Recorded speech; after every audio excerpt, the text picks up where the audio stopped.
بسم اللہ الرحمن الرحیم۔ کورونا وائرس نامی مرض نے ایک عالمی وبا کی صورت اختیار کر لی ہے۔ یہ مرض دنیا کے تمام ممالک میں پھیل گیا ہے اور بہت بڑی تعداد میں اس سے لوگ متاثر ہو رہے ہیں اور بہت بڑی تعداد میں لوگ اس کی وجہ سے موت کا بھی شکار ہو گئے ہیں۔ ہم سب کے علم میں ہے کہ اب تک اس مرض کا کوئی علاج دریافت نہیں کیا جا سکا ہے۔ مختلف ممالک میں اس کے ویکسین تیار کرنے کی کوشش کی جا رہی ہے، لیکن اب تک کوئی کارگر دوا ایجاد نہیں کی جا سکی ہے۔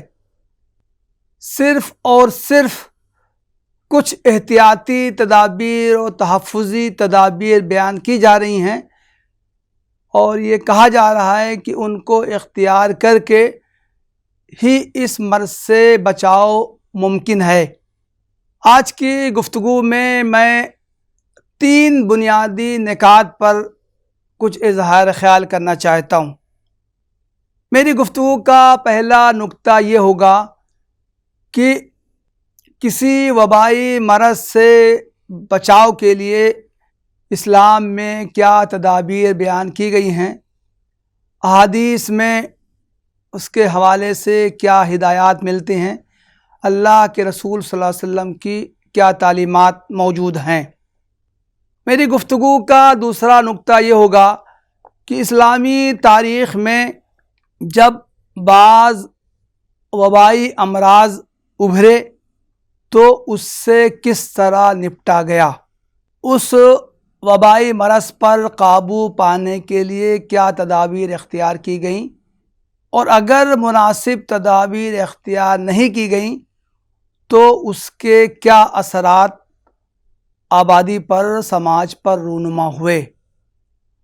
اور میری گفتگو کا تیسرا نقطہ یہ ہوگا کہ وبائی امراض سے نمٹنے کے لیے اس کے تعلق سے احتیاطی تدابیر اختیار کرنے کے لیے اطباء اسلام نے کیا ہدایات دی ہیں اور وہ خاص اطباء کیا ہیں جنہوں نے کہ اس موضوع پر کام کیا ہے، اور اس سلسلے میں ان کی طرف کچھ نمایاں ہدایات منسوب کی جاتی ہیں۔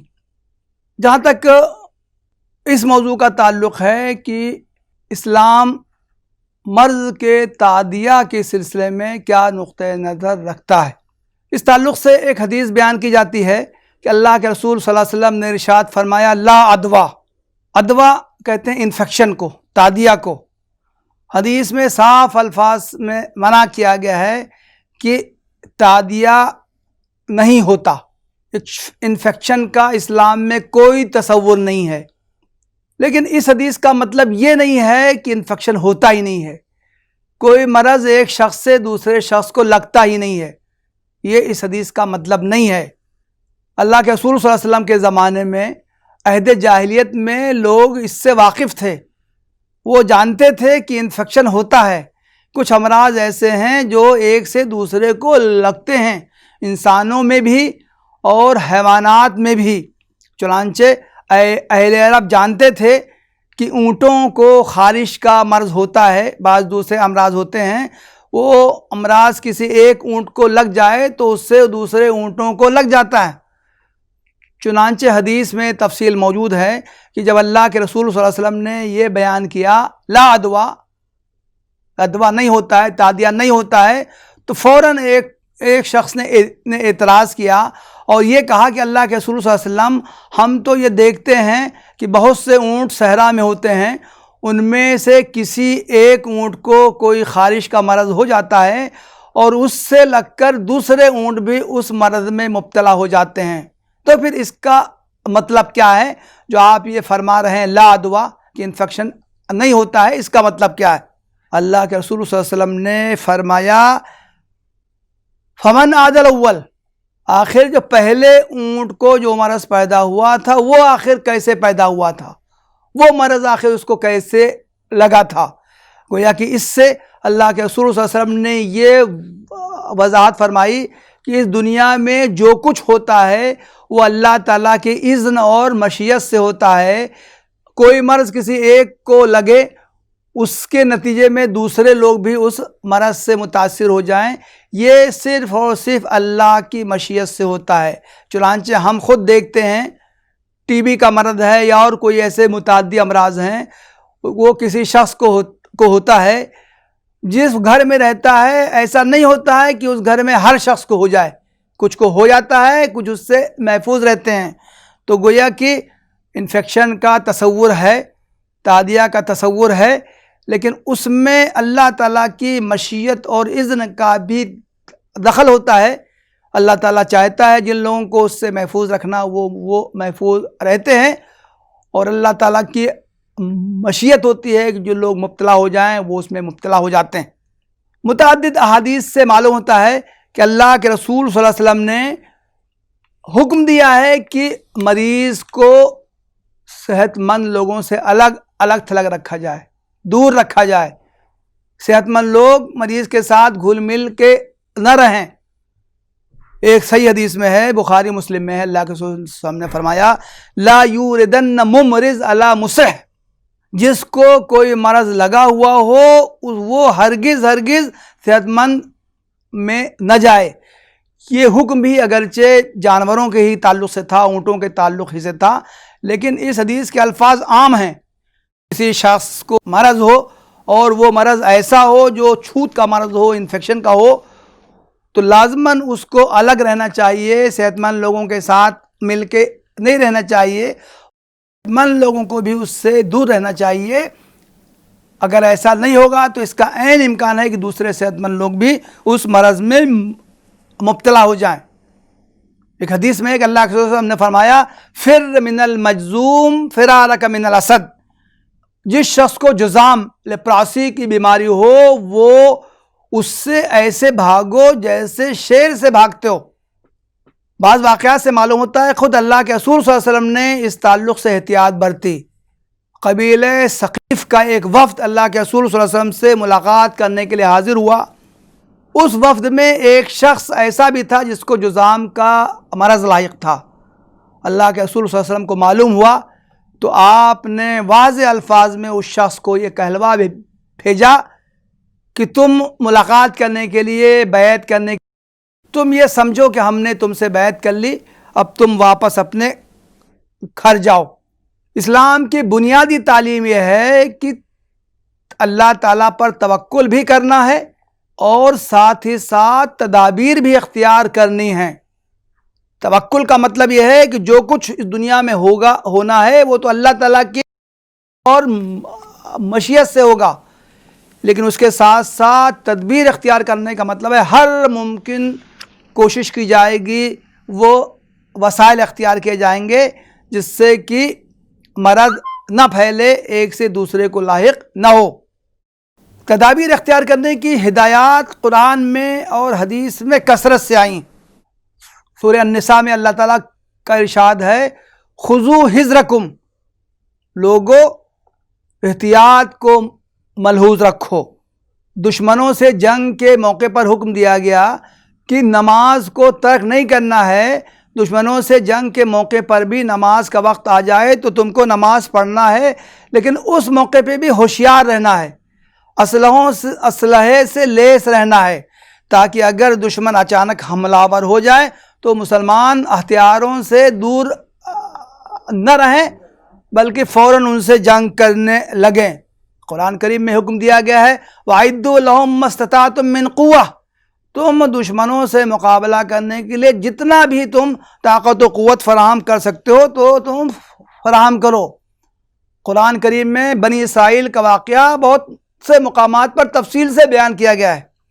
اللہ تعالیٰ نے حضرت موسیٰ علیہ السلام کو حکم دیا کہ آپ کی دشمن آپ کا تعاقب کر سکتے ہیں بنی اسرائیل کا، اس لیے آپ بہت احتیاط کے ساتھ مصر سے نکلیں، رات کے وقت نکلیں، خاموشی سے نکلیں تاکہ دشمن کو پتہ نہ لگ پائے۔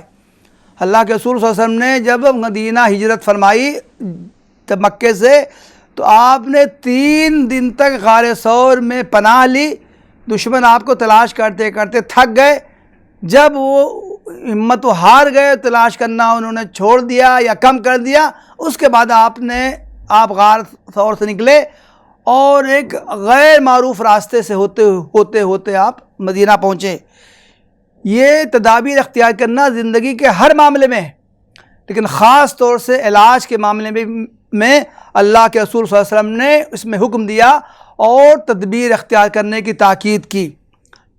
تدبیر کے تعلق سے ایک بہت مشہور حدیث ہے جس سے کہ توکل اور تدبیر میں توازن کا علم ہوتا ہے۔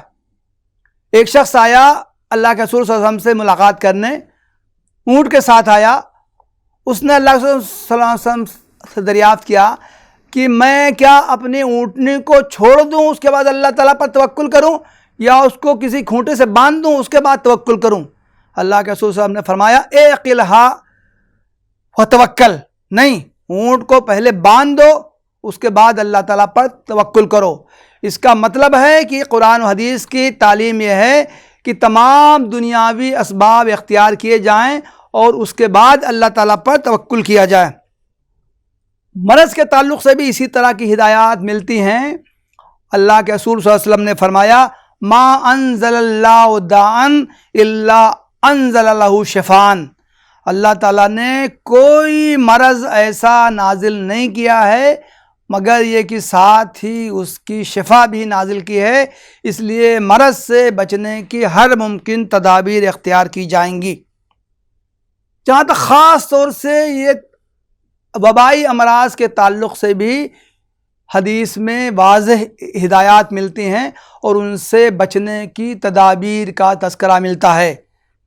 صحیح احادیث میں ہے کہ اللہ کے رسول صلی اللہ علیہ وسلم نے فرمایا اذا سمعتم بالطاعون بارض فلا تدخلوها واذا وقع بارض وانتم بها فلا تخرجوا منها، جب تم سنو کہ کسی جگہ طاعون پھیل گیا ہے تو وہاں ہرگز نہ جاؤ، اور جس جگہ طاعون پھیلا ہے اگر تم وہاں پہ ہو تو ہرگز وہاں سے نہ نکلو۔ کتنی واضح تعلیم ہے اللہ کے رسول صلی اللہ علیہ وسلم کی۔ طاعون ایک وبائی مرض تھا، جب پھیلتا تھا تو اس سے بہت زیادہ لوگ متاثر ہوتے تھے، یہ مرض ایک سے دوسرے کو لگتا تھا۔ تو اللہ کے رسول صلی اللہ علیہ وسلم نے کتنی واضح ہدایت فرمائی کہ جس جگہ طاعون پھیلے وہاں کے لوگ دوسری جگہ نہ جائیں، جو لوگ وہاں پر ہوں وہ کہیں اور نہ جائیں، اور دوسری جگہ کے لوگ اس جگہ پر نہ پہنچیں۔ جو کورونا کا مرض جو پھیلا ہے اس کے بارے میں یہ رپورٹس آئی ہیں کہ ابتدا میں بالکل احتیاط نہیں کی گئی۔ چین میں جس جگہ مرض پھیلا تھا وہاں سے دوسرے مقامات پر لوگ گئے اور اس کی وجہ سے بہت بڑی پیمانے پر یہ بیماری پھیلی۔ اگر اللہ کے رسول صلی اللہ علیہ وسلم کی اس ہدایات پر عمل کیا جاتا تو ظاہر ہے کہ یہ اس بیماری کو بہت حد تک اس پر کنٹرول کیا جا سکتا تھا۔ کورونا کے بارے میں بہت سی احتیاطی تدابیر بیان کی جا رہی ہیں اور تحفظ کے مختلف طریقوں کا تذکرہ کیا جا رہا ہے۔ مثلاً کہا جا رہا ہے کہ صفائی کا خیال رکھا جائے، ہاتھ منہ مستقل دھویا جائے، دوسرے لوگوں سے ملاقات کم سے کم کی جائے، ہاتھ نہ ملایا جائے، فاصلے سے رہا جائے، بات کرتے وقت یا چھینکتے وقت منہ پر ہاتھ رکھ لیا جائے، منہ کو ڈھک لیا جائے۔ دیکھا جائے تو اسلامی تعلیمات میں یہ تمام ہدایات ملتی ہیں۔ عام زندگی کے معاملات میں بھی ان کا حکم دیا گیا ہے، اور خاص طور سے امراض سے بچاؤ کے لیے تو ان کی غیر معمولی اہمیت ہے۔ اللہ کے رسول صلی اللہ علیہ وسلم کا ارشاد ہے ان اللہ نظیف یحب النظافہ، اللہ تعالیٰ صاف ستھرا ہے، وہ صحت و صفائی کو پسند کرتا ہے۔ فنظفوا افنیتکم، تم اپنے گھروں کو، صحن کو، گھروں کے آس پاس کے علاقے کو صاف ستھرا رکھو۔ اللہ کے رسول صلی اللہ علیہ وسلم کی واضح ہدایت ہے کوئی شخص سونے کے بعد اٹھے تو فوراً پانی میں ہاتھ نہ ڈال دے، بلکہ وہ پہلے اپنے ہاتھ کو دھوئے، اس کے بعد میں پانی کا استعمال کرے۔ منہ کو صاف کرنے، دانتوں کو صاف کرنے کی غیر معمولی ہدایت کی گئی ہے۔ مسواک کرنے کا حکم دیا گیا ہے۔ حدیث میں ہے کہ اللہ نے فرمایا کہ اگر مجھے اندیشہ نہ ہوتا کہ میری امت مشقت میں پڑ جائے گی تو میں اس کو برابر مسواک کرنے کا حکم دیتا۔ اللہ کے رسول صلی اللہ علیہ وسلم کی واضح ہدایت ہے کہ جب تم میں سے کسی شخص کو چھینک آئے تو وہ اپنے منہ کو ڈھک لے۔ یہ تمام ہدایات اس بات کو ظاہر کرتی ہیں کہ اسلام نے زندگی کے عام معمولات میں صحت و صفائی، نظافت کا حکم دیا ہے، اور خاص طور سے ایسے موقع پر جب کہ کوئی وبائی مرض پھیلا ہو تو ظاہر ہے کہ ان تمام ہدایات پر عمل کرنا اسلامی نقطۂ نظر سے مطلوب ہے۔ اس سے مرض کو کسی حد تک قابو میں کرنے میں مدد ملے گی۔ دین کی دوسری تعلیمات بھی ہیں۔ ایک مرتبہ تیز بارش ہو گئی، اللہ کے رسول صلی اللہ علیہ وسلم نے اعلان کروا دیا کہ لوگ گھروں ہی میں نماز پڑھ لیں، مسجد آنے کی زحمت نہ کریں۔ اسی طرح ایک مرتبہ دن میں بھی شدید بارش ہوئی۔ حضرت عبداللہ ابن عباس رضی اللہ عنہ نے اذان ہی کے موقع پر اعلان کروا دیا، الا صلوا فی بیوتکم، لوگوں اپنے اپنے گھروں میں نماز پڑھ لو۔ لوگوں کو تعجب ہوا، انہوں نے اپنے تعجب کا اظہار بھی کیا۔ حضرت عبداللہ ابن عباس رضی اللہ عنہ نے فرمایا کہ لوگوں تم کو تعجب ہو رہا ہے، حالانکہ یہ کام تو مجھ سے افضل شخص اللہ کے رسول صلی اللہ علیہ وسلم نے کیا ہے، آپ نے اپنے زمانے میں بھی اسی طرح کا اعلان کروا دیا تھا۔ اس سے ہمیں معلوم ہوتا ہے کہ اگر کوئی عذر ہو تو اس عذر کے نتیجے میں وقتی طور پر اگر لوگ مسجد میں نہ آئیں، اپنے گھروں ہی میں نماز پڑھ لیں، تو یہ دینی اعتبار سے کوئی یہ غلط کام نہ ہوگا۔ اب میں موضوع کے دوسرے پہلو پر آتا ہوں۔ اسلامی تاریخ میں کوئی وبائی مرض پیدا ہوا تو اس موقع پر کیا رویہ اختیار کیا گیا؟ اس تعلق سے حضرت عمر ابن الخطاب رضی اللہ عنہ کے زمانے کا ایک واقعہ تاریخ کی کتابوں میں بہت مشہور ہے۔ سن 18 ہجری میں شام کے علاقے میں طاعون کی وبا پھوٹی تھی۔ وہ تاریخ میں طاعون امواس کے نام سے مشہور ہے۔ شام کے علاقے میں مسلم فوج موجود تھی۔ حضرت عمر ابن الخطاب شام کے دورے پر تھے۔ ابھی وہ راستے ہی میں سرغ نامی مقام پر پہنچے تھے کہ ان کو اطلاع ملی کہ شام کے علاقے میں، امواس کے علاقے میں طاعون پھیلا ہوا ہے۔ انہوں نے صحابہ کرام سے مشورہ کیا، وہاں جانا چاہیے یا یہیں سے واپس آنا چاہیے۔ مختلف طرح کے مشورے آئے۔ کچھ صحابہ نے کہا کہ نہیں، آپ کو سفر نہیں روکنا چاہیے۔ کچھ صحابہ نے مشورہ دیا کہ نہیں، آپ کو یہاں سے واپس چلے جانا چاہیے۔ تمام صحابہ سے رائے مشورہ کرنے کے بعد حضرت عمر کی یہ رائے ہوئی کہ مجھے اس اب سفر کو ملتوی کر دینا چاہیے اور مجھے واپس مدینہ چلے جانا چاہیے۔ اس موقع پر سالار لشکر حضرت ابو عبیدہ ابن الجراح اور حضرت عمر فاروق کے درمیان ایک دلچسپ مکالمہ ہوا۔ حضرت ابو عبیدہ نے کہا، یا امیر المومنین اتفر من قدر اللہ، اے امیر المومنین کیا آپ اللہ تعالیٰ کی تقدیر سے فرار اختیار کریں گے؟ حضرت عمر فاروق نے بڑا دلچسپ جواب دیا، نفر من قدر اللہ الی قدر اللہ، ہاں ہم اللہ تعالیٰ کی تقدیر سے فرار اختیار کریں گے اور فرار اختیار کر کے اللہ تعالیٰ کی تقدیر ہی کی طرف واپس جائیں گے۔ روایت میں آتا ہے کہ اس موقع پر حضرت عبد الرحمن ابن عوف موجود نہیں تھے، کہیں وہ گئے ہوئے تھے۔ اگلے دن جب واپس آئے تو انہوں نے کہا کہ اے امیر المومنین، میرے پاس اس سلسلے میں اللہ کے رسول صلی اللہ علیہ وسلم کی طرف سے ایک واضح حکم موجود ہے۔ اس وقت انہوں نے وہ حدیث سنائی کہ اللہ کے رسول صلی اللہ علیہ وسلم نے فرمایا ہے کہ اگر کہیں طاعون کی بیماری پھیلی ہو تو جو لوگ وہاں پہ ہیں وہ وہاں سے باہر نہ نکلیں، اور جو لوگ وہاں سے باہر ہیں وہ لوگ وہاں پر نہ جائیں۔ حضرت عمر فاروق نے اس پر اللہ تعالیٰ کا شکر ادا کیا کہ انہوں نے جو فیصلہ کیا اللہ کے رسول صلی اللہ علیہ وسلم کے ارشاد سے اس کی تائید ہوئی۔ تاریخ میں یہ بھی بیان کیا گیا ہے کہ حضرت ابو عبیدہ رضی اللہ عنہ اس بیماری میں مبتلا ہو گئے، اسی میں ان کا انتقال ہوا۔ حضرت معاذ ابن جبل رضی اللہ عنہ ان کے جانشین ہوئے، وہ بھی اس بیماری کا شکار ہوئے۔ ان کے بعد حضرت عمرو ابن العاص نے فوج کی قیادت سنبھالی۔ انہوں نے ایک دانشمندانہ فیصلہ کیا، انہوں نے تمام فوج کو حکم دیا کہ تم لوگ منتشر ہو جاؤ، پہاڑوں میں چلے جاؤ، الگ الگ ہو جاؤ، اس طرح بیماری کا زور ٹوٹ جائے گا۔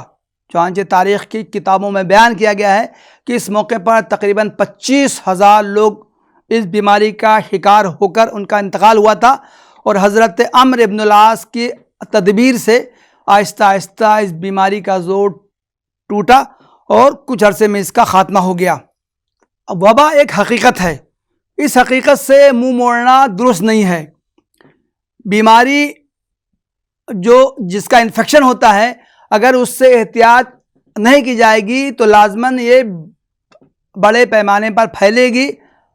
محض تقدیر پر انحصار اور محض اللہ تعالیٰ سے دعاؤں سے اس کا خفیہ ممکن نہیں ہے۔ تاریخ سے بھی یہ بات معلوم ہوتی ہے۔ ابن حجر عسقلانی ایک بہت بڑے محدث گزرے ہیں، انہوں نے اپنے زمانے کا واقعہ بیان کیا ہے۔ 749 ہجری 1348 عیسوی میں مصر میں وبا پھیلی تھی۔ انہوں نے لکھا ہے کہ قاہرہ کے علاقے میں روزانہ 40 اموات ہوتی تھیں۔ لوگوں نے اللہ تعالیٰ سے دعا کرنے، اجتماعی طور سے دعا کرنے کے لیے لوگ ایک جگہ اکٹھا ہوئے اور انہوں نے اجتماعی دعا کی۔ اس کا نتیجہ یہ ہوا کہ دعا کے بعد 1000 لوگ روزانہ بیماری سے متاثر ہو کر مرنے لگے۔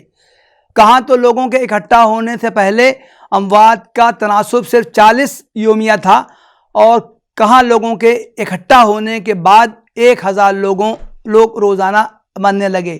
اس کی وجہ یہی ہوئی تھی کہ لوگوں کے اکٹھا ہونے کے نتیجے میں جو بیمار لوگوں سے انفیکشن صحت مند لوگوں کو ہوا، اور اس کی وجہ سے بہت بڑی تعداد میں لوگ اس وبائی بیماری کا شکار ہوئے۔ آخر میں یہ عرض کرنا چاہتا ہوں کہ متعدی بیماریوں اور وبائی بیماریوں سے تحفظ کے لیے متعدد اطباء نے قابل قدر خدمات انجام دی ہیں۔ یہ بیماری جو ابن حجر، علامہ ابن کثیر کے زمانے میں ہوئی تھی، ٹھیک انہی تاریخوں میں یہ بیماری یورپ میں بھی پھیلی تھی۔ چنانچہ یورپ میں اس کو بلیک ڈیتھ کا نام دیا گیا تھا۔ وبائی بیماریوں سے بچاؤ کے لیے، تحفظ کے لیے 3 اطباء کا تذکرہ خصوصیت سے اس وقت میں کرنا مناسب سمجھتا ہوں۔ ایک ہے الشیخ الرئیس ابن سینا، ان کا زمانہ 11ویں صدی ہجری کا ہے۔ ابن سینا نے اس موضوع پر بہت تفصیل سے لکھا ہے، اور انہوں نے قرنطینہ کا تصور پیش کیا ہے۔ ابن سینا نے یہ لکھا ہے کہ یہ بیماری ایک شخص کو دوسرے سے لگتی ہے۔ جو شخص اس بیماری میں مبتلا ہو، اگر اس کو 40 روز تک الگ تھلگ رکھا جائے تو دوسرے لوگ اس بیماری سے محفوظ ہو جائیں گے۔ 40 کو عربی زبان میں 40 کہتے ہیں۔ اس طرح ابن سینا نے 40 کا تصور پیش کیا، اسی کو انگریزی میں کوارنٹائن کہتے ہیں۔ موجودہ دور میں یہ کوارنٹائن کا جو تصور پایا جاتا ہے، بیمار کو کچھ عرصے کے لیے الگ تھلگ رکھنے کا جو تصور پایا جاتا ہے، یہ الشیخ الرئیس ابن سینا کی دین ہے۔ انہوں نے واضح الفاظ میں 40 کا تصور پیش کیا ہے۔ دوسرے ایک طبیب ہیں لسان الدین ابن الخطیب، ان کا تعلق اندلس سے تھا۔ یہ بھی 14ویں صدی ہجری سے ان کا تعلق ہے۔ تاریخ پر ان کی بہت مشہور کتاب ہے الاحاطہ فی اخبار غرناطہ۔ انہوں نے بھی وبائی امراض پر ایک مستقل رسالہ لکھا ہے، اور اس میں بھی انہوں نے قرنطینہ کا تصور پیش کیا ہے۔ انہوں نے صاف الفاظ میں یہ لکھا ہے کہ وبائی امراض کے تعدیہ کا وجود تجربہ، مطالعہ، حواس خمسہ کی شہادتوں اور معتبر اطلاعات سے ثابت ہے۔ وبا کی حقیقت اس وقت ثابت ہوتی ہے جب ایک محقق دیکھتا ہے کہ مریض کو چھونے والا خود بھی اسی مرض میں مبتلا ہو جاتا ہے اور دور رہنے والا اس سے محفوظ رہتا ہے۔ اس سے یہ بھی ثابت ہوا کہ یہ مرض بیمار کے کپڑوں، برتنوں اور زیورات کے استعمال سے بھی پھیلتی ہے اور دوسروں کو لگ جاتی ہے۔ دیکھا گیا ہے کہ طاعون زدہ علاقے سے جو لوگ غیر متاثر بندرگاہوں پر پہنچے تو وہاں بھی یہ بیماری پھیل گئی۔ ایک تیسرے طبیب ہیں جنہوں نے کہ وبا کے موضوع پر کام کیا ہے، ان کا نام ہے ابن خاتمہ الانصاری۔ ان کا بھی تعلق 14ویں صدی عیسوی سے ہے۔ اس موضوع پر ان کی ایک کتاب ہے تحصیل الغرض القاصد فی تفصیل المرض الوافد۔ مشہور مورخ میکس مائر ہوف نے لکھا ہے کہ وبا کے موضوع پر جتنے رسالے لکھے گئے ہیں ان میں یہ ابن خاتمہ کا رسالہ بہت حد درجہ فائق ہے۔ اس میں انہوں نے لکھا ہے کہ میرے طویل تجربے کا نتیجہ ہے کہ اگر کوئی کسی طاعون زدہ شخص کے ساتھ رہتا ہے تو اسے بھی یہ مرض لاحق ہو جاتا ہے۔ کورونا کے بارے میں جو احتیاطی تدابیر بیان کی جا رہی ہیں، طہارت و نظافت کا خیال رکھا جائے، بدن کو صاف ستھرا رکھا جائے، چھینکتے وقت منہ کو کپڑے ہاتھ سے ڈھکا جائے، ہاتھوں کو بار بار دھویا جائے، ملاقاتی سے 1-1.5 میٹر کا فاصلہ رکھا جائے، متاثرہ افراد سے ربط نہ رکھا جائے، دوسرے لوگوں سے سماجی دوری بنائے رکھا جائے، قرنطینہ کی بات کی جا رہی ہے، میل جول کم سے کم کر کے گھروں میں رہنے کی تاکید کی جا رہی ہے، متاثرہ افراد کا دوسری جگہوں پر جانے سے روکا جا رہا ہے، دوسرے لوگوں سے ملنے سے روکا جا رہا ہے۔ کورونا کے بارے میں یہ تمام ہدایات جو اس وقت دی جا رہی ہیں اس کا ثبوت اسلام کی تعلیمات میں بھی ملتا ہے۔ اللہ کے رسول صلی اللہ علیہ وسلم کی اس کے بارے میں واضح ہدایات ہے۔ اسلامی تاریخ میں بھی ان ہدایات پر عمل کیا گیا ہے۔ اس کے نتیجے میں متعدی امراض سے بچاؤ کی کامیابی کے ساتھ اس کی تدابیر اختیار کی گئی ہیں، اس پر عمل کیا گیا ہے، اور تاریخ کے جس زمانے میں بھی ان احتیاطی تدابیر کو ملحوظ نہیں رکھا گیا ہے، تاریخ میں یہ ریکارڈ موجود ہے کہ وہاں یہ بیماری بہت تیزی سے پھیلی ہے۔ اذکار، دعائیں، عبادات سے اس بیماری پر قابو پایا نہیں جا سکا ہے، اور وبائی امراض کے دفعے کے لیے، اس کی روک تھام کے لیے مسلم اطباء نے غیر معمولی کام کیا ہے۔